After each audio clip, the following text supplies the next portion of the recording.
Hello, guys. How are you all? I hope you are doing well. This is Monica, your study partner. Again, I'm here with the new video. Earlier in the video, we had discussed about public company and private company and the difference between these two. Our today's topic is privilege and exemption of private company. The provision of Companies Act are equally applicable to public and private company, but in some cases the act provides some privilege and exemption to private companies. Privilege means liberty देती है government. These privilege and exemptions are available to a private company are in fact nothing but its advantage over a public company. They are as follows. First privilege is privilege regarding formation of or incorporation. Private company को privilege मिलती है. A private company needs have to have only 2 members minimum, where in public company में minimum members 7 होते हैं, जबकि private company को liberty मिलती है कि उसके minimum members 2 हो सकते हैं. Second liberty is a private company can allot its share without receiving the minimum subscription. On the other hand, government company में जब तक मिनिमम सब्सक्रिप्शन नहीं आता तब तक शेयर्स अलॉट नहीं होते. Private company can allot this. Third one is it is not mandatory for a private company to submit its prospectus to the registrar of companies. ये मैंने आपको पहले भी बताया लास्ट वीडियो में कि प्राइवेट कंपनी के लिए मैंडेटरी नहीं होता अपना प्रोस्पेक्टस और statement in lieu of prospectus दोनों to the ROC to submit in the ROC. ये इसके लिए मैंडेटरी नहीं होता. Fourth one is a private company can commence its business immediately on the receipt of the certificate of incorporation. Private company अपना business तभी start कर सकती है जब ही उसे सर्टिफिकेट ऑफ इनकॉर्पोरेशन मिल जाता है and is not required to have a certificate of commencement of business which is mandatory for public company. जबकि public company के लिए mandatory होता है certificate of commencement. सेकेंड ये होगी हमारी first privilege. Are second privilege is privilege regarding issue of shares. Are second privilege of private company is privilege regarding issue of shares. First one is it is not necessary for a private company to offer any new issue of shares to its shareholders.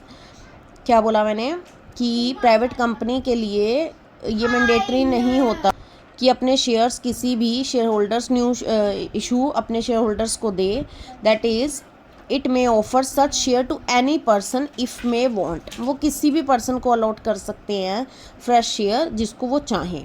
Second privilege is it is fresh free to issue any kind of share and allowed disproportionate voting rights to its share holders. यानी कि shares issue करने की only to members उन्हें right होता है वो किसी भी मेंबर्स को, क्योंकि प्राइवेट कंपनी में मैक्सिमम जो मेंबर्स होते हैं वो बाहर की पब्लिक नहीं होती. यानी कि एक ग्रुप हो गया या घर के पर्सन्स हो गए या घर के वो लोग हो गए, वो मिलके ही प्राइवेट कंपनी फॉर्म करते हैं. तो उनको राइट होता है प्राइवेट कंपनी के शेयर होल्डर्स का कि वो डिसप्रपोर्शनेट भी रख सकते हैं शेयर्स को. Third privilege is privilege regarding meetings. अब at least 2 members of a private company must be present and its annual general meeting. अब आप सबको पता है कि हर एक कंपनी को साल में एक बार एनुअल जनरल मीटिंग रखना ज़रूरी होता है. वो सितंबर में होती है सब कंपनीज़ की, मैक्सिमम कंपनीज़ की. फिर उसके बाद उनकी फाइनेंशियल्स सब बनते हैं. Whereas the number of members is 5 in case of public company. Annual general meeting में प्राइवेट कंपनी के सिर्फ 2 मेंबर्स प्रेजेंट होने चाहिए एटलीस्ट, जबकि पब्लिक कंपनी के 5 मेंबर्स प्रेजेंट होने चाहिए. Second, a poll may be taken on a demand made by 1 member of a private company having the right to vote, whereas in a public company a poll can be taken on a demand of at least 5 members. Public company में 5 members होने चाहिए पोल के लिए और private company में 1 member से भी पोल किया जा सकता है. अब आगे आपको 3 प्रिविलेज मैं करवा चुकी हूँ. आपको प्राइवेट कंपनी होने की क्या क्या प्रिविलेज मिलती है. Privilege regarding formation of or incorporation, privilege regarding issue of share, privilege regarding meeting. For our fourth privilege of private company is privilege regarding directors.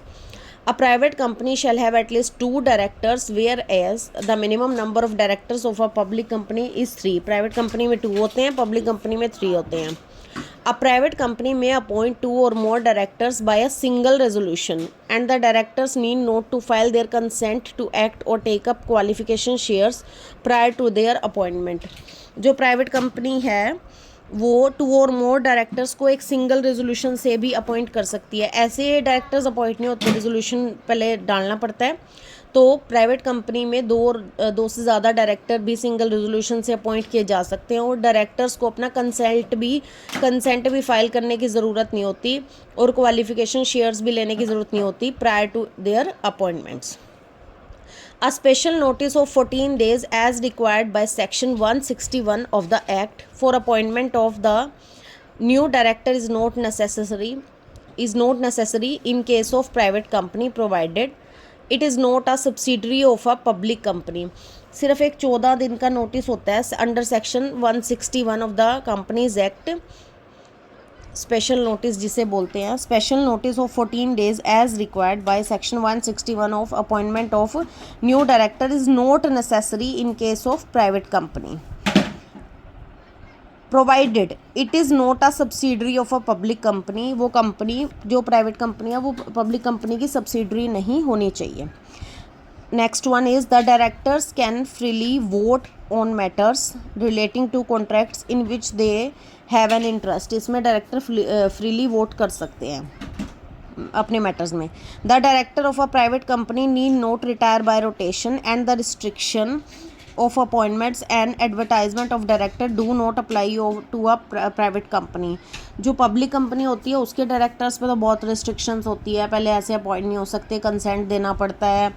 फिर सेक्शन 161 को फॉलो करके पहले 14 डेज़ का नोटिस होता है, क्वालिफिकेशन शेयर लेने पड़ते हैं. जबकि प्राइवेट कंपनी में ऐसा कुछ नहीं है, और उनके डायरेक्टर्स रिटायर भी नहीं होते बाय रोटेशन. और एंड द रिस्ट्रिक्शंस भी है जो अपॉइंटमेंट की, वो भी प्राइवेट कंपनी पे एप्लीकेबल नहीं होती. आप जब भी पेपर में मार्क्स सिक्योरिंग के लिए सेक्शंस ज़रूर लिखें, एक्ट्स ज़रूर मेंशन करें, और ज़्यादा से ज़्यादा नंबरिंग याद करने की कोशिश करें. जैसे ये याद रखें कि मिनिमम किस में कितना होता है, मैक्सिमम कितना होता है. ये मार्क्स सिक्योरिंग रहेंगे आपके लिए. Other privilege is there is no restriction on the appointment or reappointment of managing director, and also there is no limit for management remuneration in a private company. एक तो restriction नहीं होती appointment reappointment में managing director की, और कोई limit भी नहीं होती मैनेजमेंट रेमुनरेशन यानी कि मैनेजमेंट की जो सैलरी होती है उसके लिए भी कोई रिस्ट्रिक्शन नहीं होती. Second one is the copies of profit and loss account filed by a private company with the registrar are not open to inspection by non members. ये इसकी सबसे बड़ी फीचर कह सकते हो आप कि इसकी जो जैसे आप जो कोई भी पब्लिक कंपनी होती है ना, उसकी प्रॉफिट एंड लॉस की कॉपीज़ ओपन होती हैं इंस्पेक्शन के लिए नॉन मेंबर्स से भी. इसके लिए इसकी नॉन ओपन होती है इंस्पेक्शन, यानी कि नॉन मेंबर्स नहीं कर सकते. It must however be noted that many of the concession listed above are not available to private company which are subsidiary of public company. ये आपको छोटे उसमें भी आ सकता है, मल्टीपल MCQ में भी आ सकता है, 1 मार्क्स में भी आ सकता है कि अगर कोई प्राइवेट कंपनी सब्सिडरी कंपनी है किसी पब्लिक कंपनी की, तो ये जितनी भी कंसेशन या प्रिविलेज है तो उसके ऊपर एप्लीकेबल नहीं होंगी, क्योंकि वो सब्सिडरी कंपनी है एक पब्लिक कंपनी की. नेक्स्ट आ गई termination of privilege and exemptions of a private company. अब मैंने ऊपर जितने भी आपको प्रॉफिट्स बताए, एडवांटेज बताई प्राइवेट कंपनी होने की, कि हमें एडवांटेज है कि हम इनकॉर्पोरेशन की भी एडवांटेज बताई, शेयर्स की भी बताई, मीटिंग्स की भी बताई, डायरेक्टर्स की भी बताई, और अदर्स भी बताई. अब मैं बताऊंगी कि किन किन को ये एग्जम्पशन एप्लीकेबल नहीं होती या टर्मिनेट हो जाती हैं. सबसे पहले, where a private company violates the requisites of section 2 subsection 68 of the Companies Act 2013 relating to article that is violation the provision with respect to अब मैंने आपको लास्ट वीडियो में बताया था कि कोई भी कंपनी प्राइवेट कंपनी तब होती है जब वो section 2 sub section 68 of the companies act 2013 के प्रोविजंस को फॉलो करे रिलेटिंग टू आर्टिकल्स। क्या प्रोविज़न है? Restricting the rights to transfer its shares. सबसे पहले वो अपने शेयर्स को ट्रांसफ़र नहीं कर सकती। Restricting the rights to transfer its shares. Limit the number of members to 200। Third provision है, अगर वो क्या कहते हैं ट्रांसफ़र कर दे शेयर्स को तो ये सारी प्रिविलेज वॉयलेट हो जाएंगी, टर्मिनेट हो जाएंगी। अगर 200 से ज़्यादा मेंबर रख ले तब भी वॉयलेट हो जाएंगी। Prohibiting any invitation to the public to subscribe for shares the company shall be deemed to be a public company and all privileges and exemption granted to the company shall terminate। इन्हें public को अपने share invite करने के लिए prohibition होती है। अगर company public को इनवाइट कर ले, पब्लिक कंपनी बन जाएगी, उसे फिर पब्लिक कंपनी ही माना जाएगा और जितनी ऊपर की प्रिविलेज है all the privilege and exemption granted to the company shall terminate. Thus a private company shall however lose the privilege and exemption as soon as it ceases to be a private company by choice और by operation of law. अगर तो by choice वो ये सब कुछ करे तब भी वो पब्लिक कंपनी मानी जाएगी अगर टर्मिनेट करती है, और बाय ऑपरेशन ऑफ लॉ अगर मतलब कुछ जो मैंडेटरी प्रोविजंस होते हैं जैसे limit the members to minimum 200 maximum 200 उसको क्रॉस कर दे, ट्रांसफ़र ऑफ शेयर्स को क्रॉस कर दे, तब भी वो by operation of law violation मानी जाएगी।